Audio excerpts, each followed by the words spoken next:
前一节目我们做了会爆浆的烤鸡，好吧，准确的说呢，是我的摄像阿伟做的。既然盐水腌制对鸡肉这么有效，不得不让我想起了鸡的那个傻亲戚。没错，就是火鸡。其实智利火鸡腿我曾经做过一次，但是那次没有用盐水腌制过，所以我也很好奇火鸡腿能不能达到爆浆的那种水平。制作腌制用的盐水，你需要芹菜、大葱、石螺、香菜、洋葱、香叶，还有一些香菜籽。200克的食盐搭配4升纯净水，把刚才的芹菜、大葱、石螺、香菜、香叶呢都放进去，洋葱上扎几个丁香，腌制的盐水呢就搞定啦。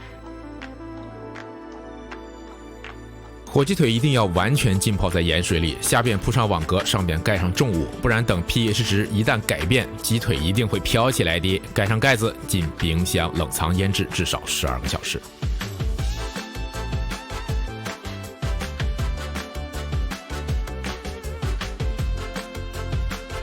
腌制过的火鸡腿肉的颜色会变成灰褐色，我这次专门留了一个没腌制的给大家看一下对比。这个呢是没腌制的，旁边这个就是腌制后的样子了，大小倒是看不出区别来，称重前应该称一下重量就好了，失误。火鸡腿个头非常大，所以这次呢我准备把外形处理一下，这样等一下呢就可以肆无忌惮的用手抱着啃了。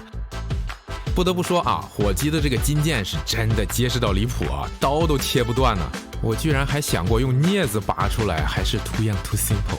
上钳子就不一样了啊，拔一根筋腱带出2两多瘦肉，没事全部收起来给粉丝们送福利好了。开个玩笑，其实这期节目我准备了18份新年福利，每份1公斤的火锅和牛肉片，大家记得看明天的动态啊！快过年了，吃好喝好，要发要发，嘿嘿嘿。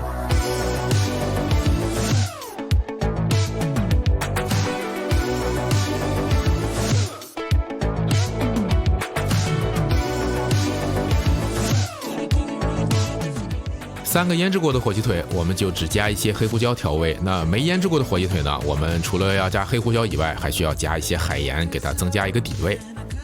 烤炉温度稳定在150摄氏度，鸡腿最后位置中心的温度呢，需要达到80度。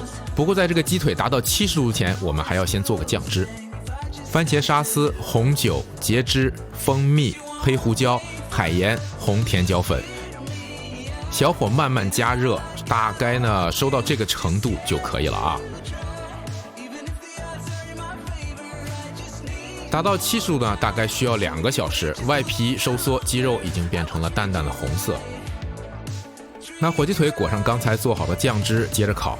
接下来的1个小时，每15分钟呢，我们需要再裹一次酱汁，直到内温达到80度。怎么样？是不是红彤彤的，特别有食欲？那接下来呢，就是成品了。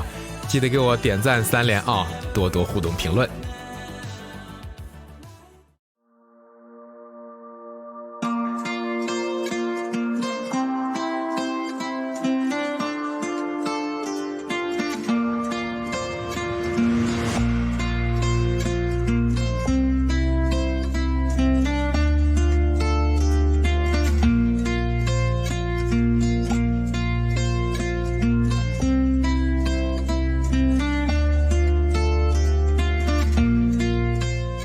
我们先看一下没腌制过的火鸡腿，肉质感觉手感偏硬，汁水保留吧倒是还算可以，淡淡的粉红色的烟熏环我觉得倒是挺漂亮的。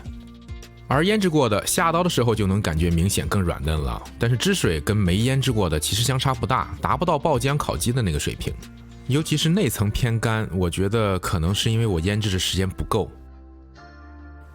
盐水腌制过的火鸡腿虽然个头很大，但是滋味渗透很足，吃的时候呢，除了盐带来的底味，其他香料的提味目的呢也基本都达到了。不过下次腌制我肯定会加点酒在盐水里，这种粗纤维的禽类腌制这么长时间还是带着点淡淡的腥味儿。话说我们中国人不爱吃的东西吧，一般它都不是因为多么贵，肯定是因为它不怎么好吃。你们同意吗？同意的话弹幕扣个1。跟我上次烤火鸡腿需要用刀切片才能吃相比，这次的腿肉可以直接用手撕下来，软嫩程度肯定是有很大提升腌制过的口感呢也更加松软，而没腌制过的呢会有一些 Q 弹的那种感觉。